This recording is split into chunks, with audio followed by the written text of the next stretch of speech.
ஆன்மீக நண்பர்கள் அனைவருக்கும் அன்பு கலந்த வணக்கங்கள்.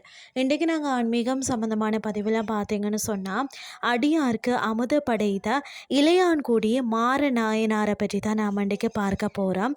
சிவபெருமானின் அடியார்கள் மீது அன்பும் பக்தியும் கொண்ட 63 நாயன்மார்கள் ஒருவரான இளையான்குடி மாறநாயனார் அவர்களின் வாழ்க்கை வரலாறு நம்மளுடைய அனைவருக்கும் ஒரு சிறந்த பாடம்னே சொல்லலாம். சிவகங்கை மாவட்டம் இளையான்குடியில் பார்த்தீங்கன்னா, வேளாளர் மரபில் பிறந்தவர் தான் இவர்.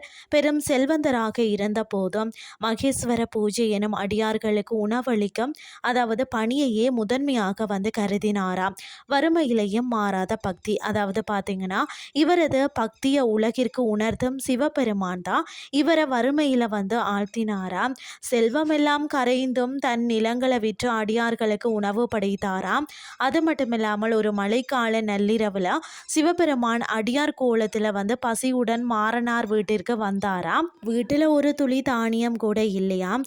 ஆனால் சற்று கலங்காத மாறனார் பார்த்தீங்கன்னா, பெரும் மழையில நனைந்தபடி அன்றே வயல்ல விதைந்த அந்த நெல்மணிகளை சேகரித்து வந்தாராம்.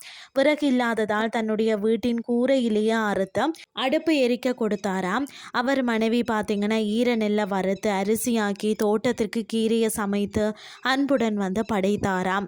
இந்த தன்னலமற்ற பக்தியை கண்டு மகிழ்ந்த சிவபெருமான் தான் அன்னை பார்வதியுடன் ரிஷப வாகனத்தில் காட்சி தந்த தம்பதியருக்கு முக்தி அளித்தாராம்.